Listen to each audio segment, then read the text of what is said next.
मस्जिद तो बना दी पल भर में ईमा की हरारत वालों ने। नाज़रीन आदाब, न्यूज़ 18 उर्दू में आपका इस्तकबाल है। मैं हूं मोहम्मद विसाल आज़म और आप देख रहे हैं खबर ख़ास।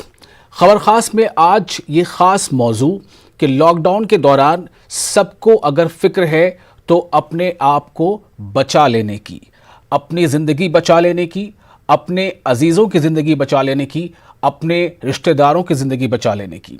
और इसी ज़िंदगी बचा लेने की कोशिश में इंसान हर वो एहतियाती तदाबीर करना चाहता है जो उससे बन पड़ता है, और उसकी भी वो कोशिश करता है जो उससे ना भी बन पड़ता हो, क्योंकि उसे ज़िंदगी बचानी है।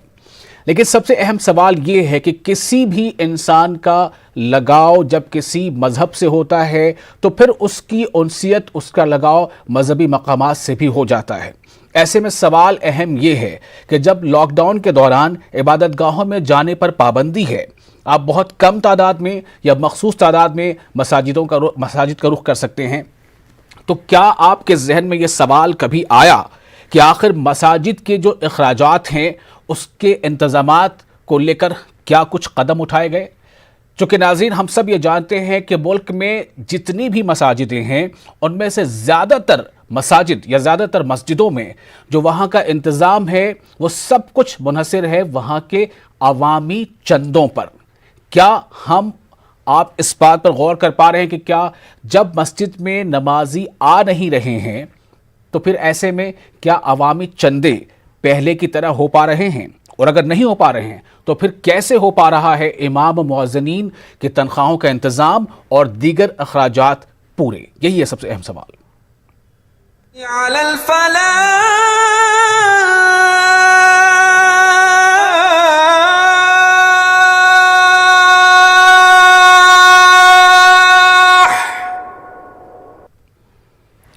तो आज इस खास मौजू पर हम बातचीत करेंगे। हमारे साथ मस्जिद और मस्जिद कमेटियों से जुड़े ऐसे लोग मौजूद हैं जिन पर हम तबादला ख्याल करेंगे, ये जानने की कोशिश करेंगे कि अलग अलग शहरों में, अलग अलग रियासतों में आखिर किस तरह का ऑल्टरनेट या किस तरह के मुतबादिल का इंतज़ाम किया गया है, कैसे उन मसाजिद के आइम्मा, वहाँ के मुअज्जिनीन और साथ ही साथ जो दीगर अखराजात हैं, मुअज्जिन के अलावा भी वहाँ पर कुछ केयर टेकर होते हैं, कहीं दो दो तीन तीन मुअज्जिन होते हैं, मस्जिद अगर बड़ी है तो उसके और दूसरे अखराजात हैं, बहुत बिजली का बिल है या फिर सफाई को लेकर कुछ जो खर्चे हैं, पानी को लेकर जो खर्चा है, तो ये खर्च कोई कम नहीं है। ऐसे में ऐसी भी खबरें हैं कई जगहों से जहां पर मस्जिद के इंतज़ाम और इंसराम के लिए पहले से ज़ायद लोग जो है जज्बाती लगाव दिखाते हुए उन्होंने अवामी चंदे में कमी नहीं की है। लेकिन अक्सर जगहों से यही सुनने को मिल रहा है, जो रिपोर्ट्स आ रही हैं, कि चूँकि नमाजियों की तादाद बहुत कम है, ना के बराबर है,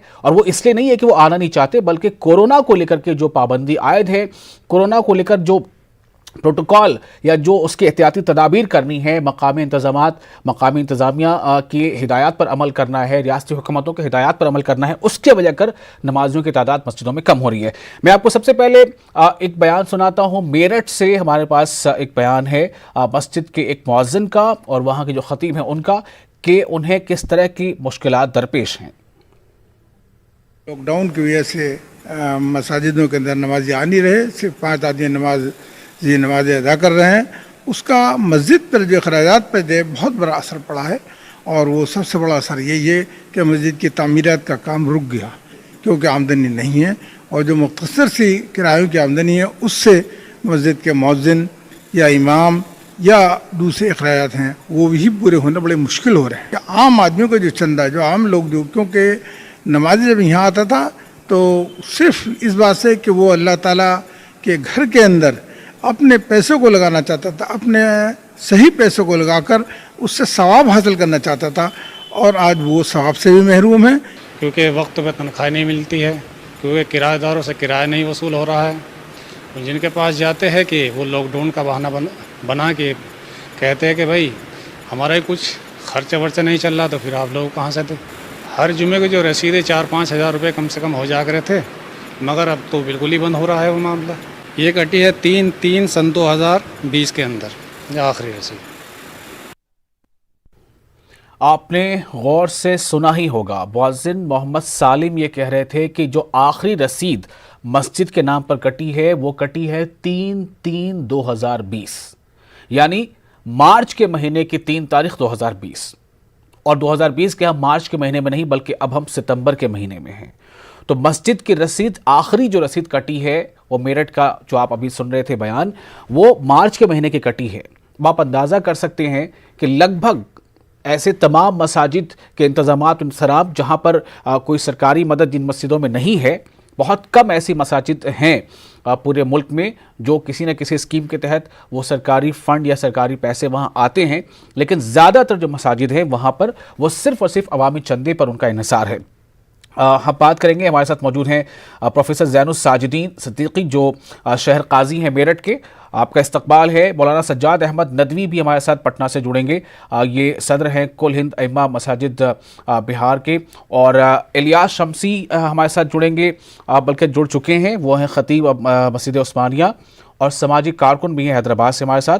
और मोहम्मद यहिया, चेयरमैन बंगाल इमाम एसोसिएशन। सबसे पहले मैं प्रोफेसर ज़ैनुस साजिदीन जो शहर काजी मेरठ हैं, आपके पास मैं आ रहा हूँ, सभी का इस्तकबाल है। ज़ैनुस साजिदीन साहब, किस तरह के मुश्किलात लॉकडाउन के दौरान और मज़ीद पेश आ रही हैं जिनसे अनजाने तौर पर जो आम लोग हैं, जो अवामुन्नास है, इससे बाखबर नहीं है?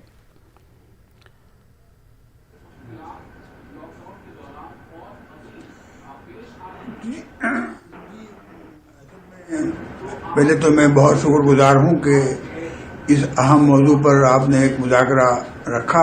बहुत अहम ज़रूरत थी इसकी। मैं इस सिलसिले में पहले भी अपील कर चुका हूँ जी। दरअसल मुस्लिम मुआशरे में मस्जिद की बड़ी अहमियत है, इसलिए कि हर मुसलमान पर नमाज फ़र्ज है।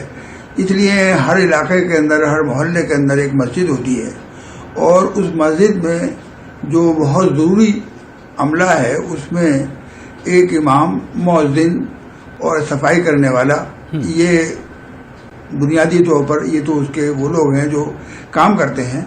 और इसके अलावा बिजली का खर्च है, पानी का खर्च है और दूसरे भी मसारिफ वहाँ रहते हैं। तो ये सब अखराजात आम तौर पर मस्जिद की जो दुकानें या मकानात हैं, जायदाद है, उसके किराए से चलते हैं। अब इस मौके पर जब ये लॉकडाउन हुआ और उसके बाद मस्जिदें बंद हो गई, तो ये मसला आया कि अब मस्जिदों के इमामों की तनख्वाहें कहाँ से दी जाएं। जब किराएदारों के पास गए तो किराएदारों ने कहा साहब हमें तो खुद ही खाने की ज़रूरत है, हमारी तो दुकानें बंद पड़ी हैं, कोई दर्जी है, कोई नाई है, कोई डॉक्टर है, कोई कुछ है, उनकी दुकानें हैं। कहने के जब दुकानें हमारी बंद हैं, हमारे पास आमदनी नहीं है, हमें तो और चाहिए कि आप हमें दे लाके कि हम अपना पेट पाल सकें, तो अपने पेट की ज़रूरतें पूरी कर सकें। तो लिहाजा ये एक बड़ा मसला बन गया। और यकीनन मैं देखकर बहुत ही ज़्यादा अफसोस हुआ कि जब इमाम साहब आते हैं महीने वे के लाइए तनख्वाह और हमारे पास पैसा नहीं होता है, तो उनके ऊपर बहुत ज़्यादा तरस आता है उनके ऊपर।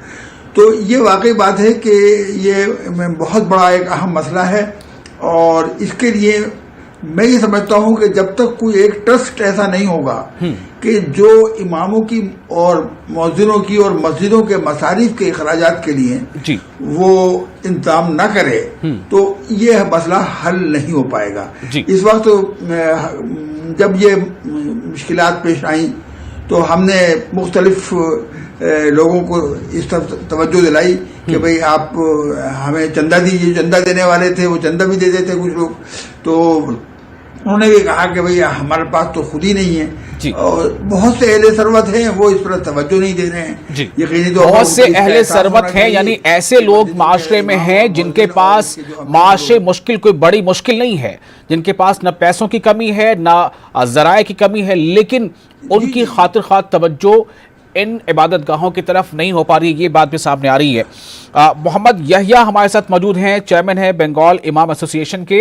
यहिया साहब, आपका बहुत इस्तकबाल करते हुए सवाल वही है कि क्या लॉकडाउन के दौरान इबादत गाहों में, मसाजिद में अवामी चंदे की कमी वाकई महसूस की जा रही है और किस हद तक महसूस की जा रही है?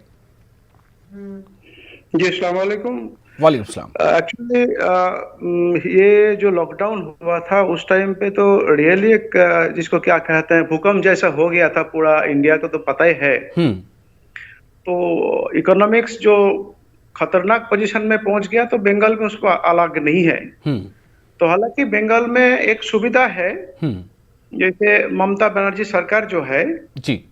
वक्फ बोर्ड के थ्रू फिलहाल अभी 2012 साल से हर महीना हर इमाम को 2,500 रुपया दे रहा है। हर महीने 2,500 रुपए। जी, आगे बढ़िए।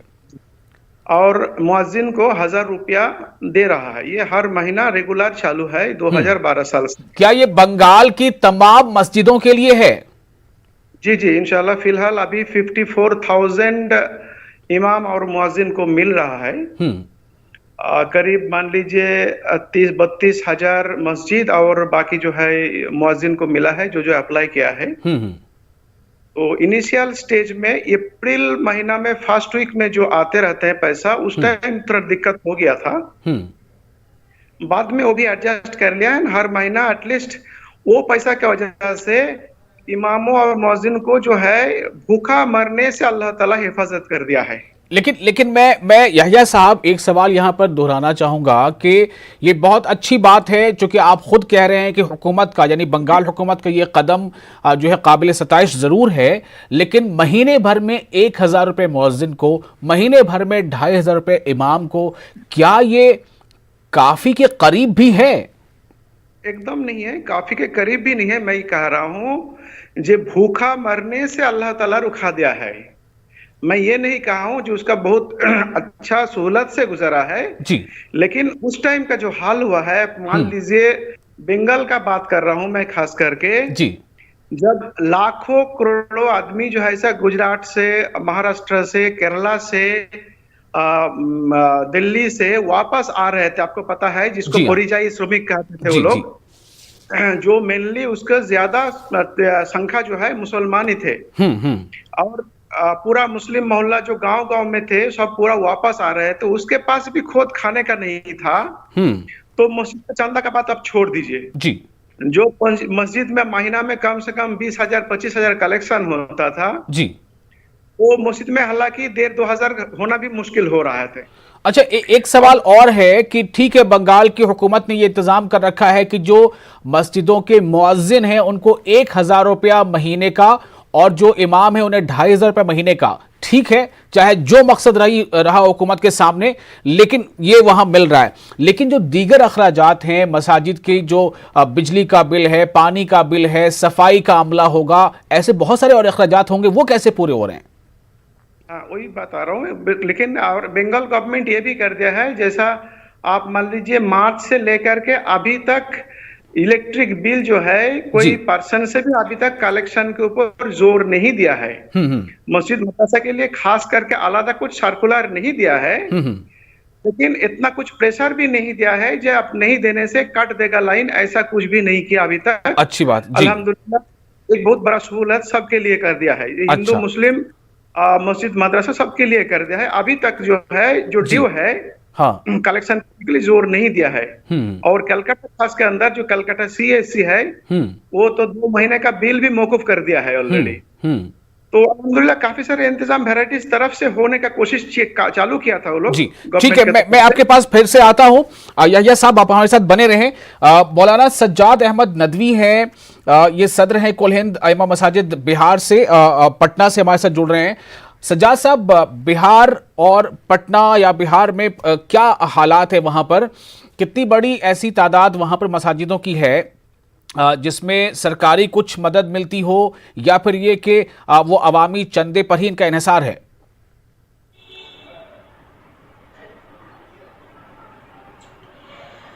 सबसे पहली बात यह है कि मस्जिद का एहतराम, इमाम की कदर उम्मत के अंदर कम होती जा रही है, उसकी अहमियत ख़त्म होती जा रही है। और बिहार में सरकारी तौर पर कोई मदद नहीं होती, कोई इमदाद नहीं करते। जो कुछ लोग मिल्लत के जो लोग हैं वही खिदमत करते हैं जी, सिक्योरिटी हैं या सदर हैं या कमेटी है, वही लोग करते हैं। हाँ। इमाम की तनख्वाह एक तो कलील होती है, 10,000, 8,000, 12,000, 15,000, और उसमें भी बहुत से अइम्मा हजरात को लॉकडाउन से पहले भी तनख्वाह वक्त पर नहीं मिलती है। लॉकडाउन तो एक बहाना है।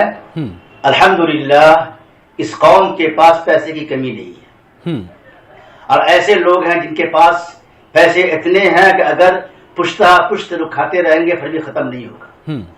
लेकिन मिल्लत का दर्द, इमाम की अहमियत, मसाजिद की अहमियत दिल के अंदर नहीं है, क्योंकि मस्जिद जो है एक रूह है, और उस रूह को बाकी रखना हमारी जिम्मेदारी है, खास तौर पर मुसलमान की जिम्मेदारी है, उसको कैसे बरकरार रखा जाए। और अभी पटना का वाकया है, एक इमाम साहब लॉकडाउन में घर गए जी, और काफी दिन के बाद आए, करीब 2-3 महीने के बाद आए, उनको हटा दिया, निकाल दिया, तनख्वाह भी नहीं दिया, और यहाँ तक कि उनके साथ बहुत ही बदतमीजी से पेश आए कमेटी वाले। और पेपर में भी, अखबार में भी आया था, ये बात आई थी कि इमाम की अहमियत को लोग खत्म कर रहे हैं। तो इस तरह की बात पैदा हो रही है। जब तक इमाम को हम मुतमईन नहीं करेंगे उस वक्त तक हम भी मजबूत नहीं होंगे ईमानी तौर पर। हम इमाम उन्हीं को मुंतखब करते हैं, हम समझते हैं हमारे लिए बेहतर है, तो तनख्वाह भी बेहतर देनी चाहिए। 10,000, 5,000 एक आदमी चाहे जो दे सकते हैं, अल्लाह ने सलाहियत दी है।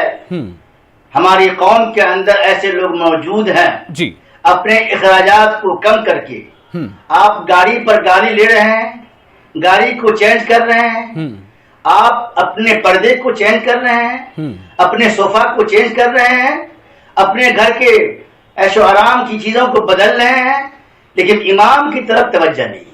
उसमें कहते हैं लॉकडाउन है।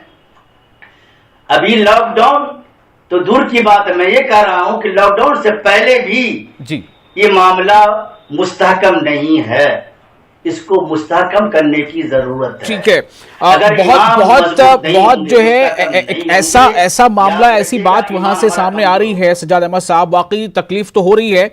लेकिन मैं और दूसरे मेहमान के पास चलता हूं। इलियास शम्सी हमारे साथ मौजूद हैं, खतीब हैं मस्जिद उस्मानिया के और सामाजिक कारकुन भी हैं, हैदराबाद से हमारे साथ जुड़ रहे हैं, यानी कि तेलंगाना हैदराबाद। इलियास शम्सी साहब, आपसे ये जानना चाहता हूं, 2-3 बातें सामने अभी तक आ चुकी हैं कि ये तो बिल्कुल वाज़ेह है कि लॉकडाउन में जो नमाजियों की तादाद मस्जिदों में आती थी वो नहीं आ पा रही है, मजबूरी है। लेकिन जो अहले खैर हजरात हैं, अहले सरवत हजरात हैं, क्या उन्होंने भी अपनी नजरें फेर ली हैं?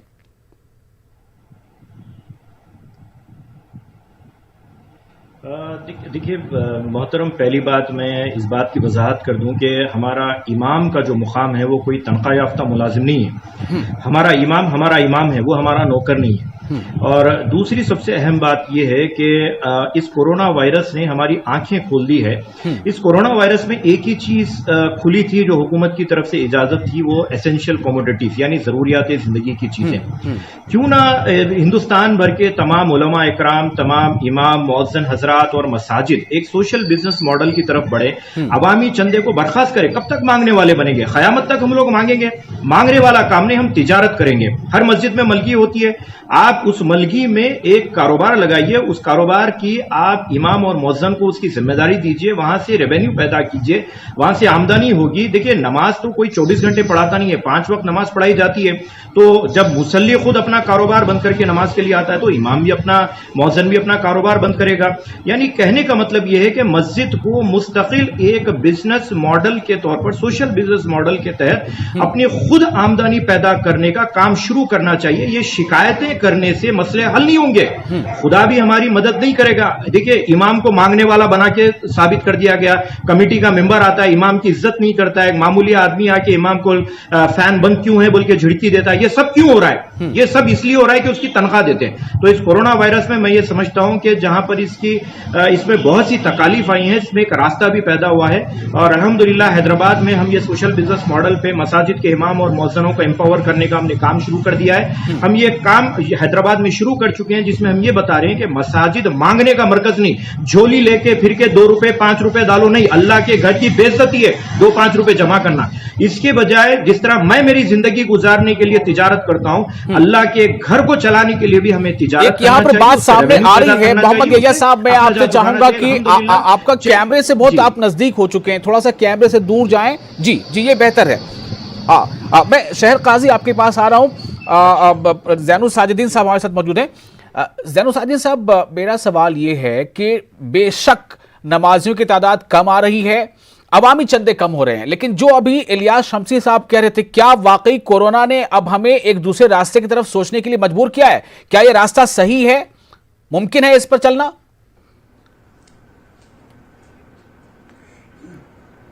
जी, मेरठ में भी हमने ये रास्ता इख्तियार किया है। मैंने बहुत से इमामों को दुकानें दिलवाई, किताबों की दुकान है या परचून की दुकान है या बहुत से लोगों ने बुक बाइंडिंग का काम किया, बहुत से लोगों ने, बहुत से अइम्मा हजरात ने और दूसरे काम किए। तो मेरी तो मुस्तकिल ये मुहिम है, जैसा कि अभी हमारे बता रहे थे, हमारे जो इससे पहले हमारे बोल रहे थे, ये बात वाकई बात है कि इसका हल एक सिर्फ यही है कि इमामों को इमाम रखने के साथ साथ उनको कोई एक मुअज़्ज़ज़ पेशा भी उनके पास होना चाहिए। पहले किताबत वगैरह भी क्या करते थे, लेकिन अब किताबत तो नहीं है, लेकिन इसके साथ साथ अब जो है दूसरे चीजें हैं जो वो कर सकते हैं। तो ये बात यकीनी बात है कि अब मस्जिदों को और इमामों को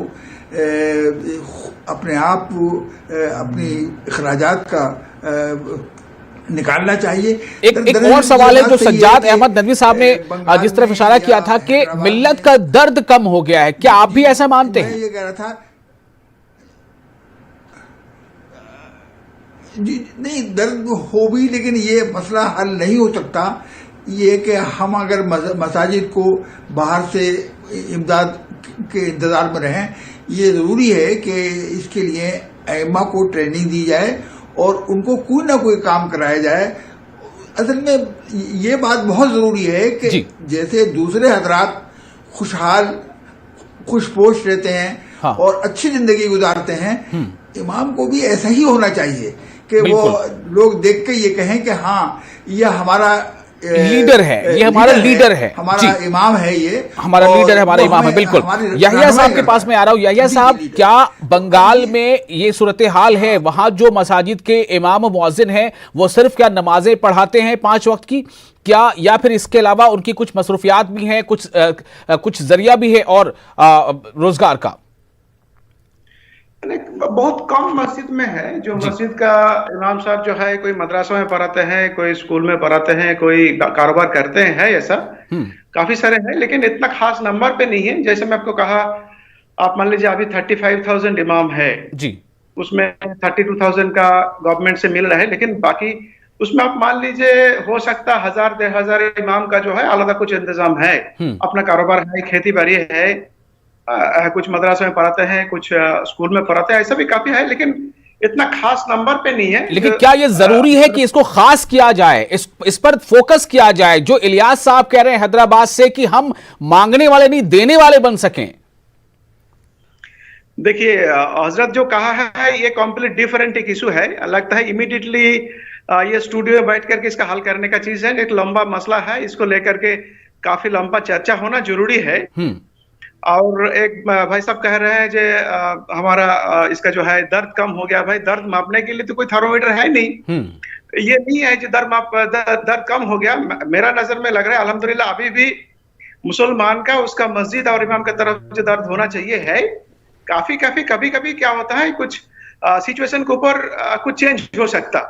ठीक है, मैं सज्जाद अहमद नदवी साहब के पास फिर से वापस। सज्जाद अहमद नदवी साहब, जो इलियास साहब कह रहे हैं कि हमें मांगने वाले से या नजरें इसलिए हम बढ़ाएं कि हमें कुछ मिल जाए तो हमारा इंतजाम हो जाए, क्या हमें एक दूसरा रास्ता, कुछ दूसरी सोच पैदा करने की जरूरत है?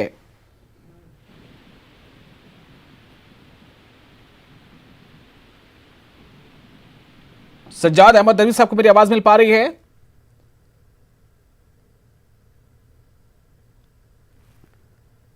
सज्जाद अहमद नदवी साहब, आपको मेरी आवाज मिल रही हो तो मेरा सवाल यह था कि जो अभी इलियास शम्सी साहब ने मशवरा दिया कि हमें यानी इमाम मुअज्जिनीन के लिए कुछ बेहतर और कुछ और इसका मुतबादिल भी तलाश करना होगा, वो सिर्फ इस उम्मीद पर रहना कि मस्जिद की कमेटी हमें जो पैसे देगी उसी से जिंदगी चलेगी, शायद इससे काम नहीं चलने वाला। अब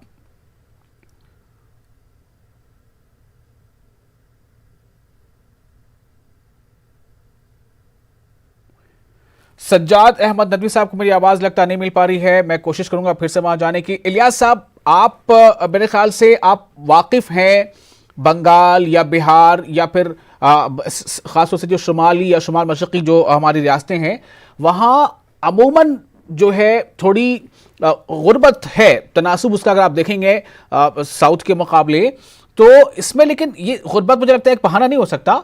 क्या किया जा सकता है इसमें, कैसे स्टार्ट किया जाए? देखिए सबसे अहम बात मैं वाजे कर देना चाहता हूं कि हमें कैपेसिटी बिल्डिंग प्रोग्राम चलाने की जरूरत है।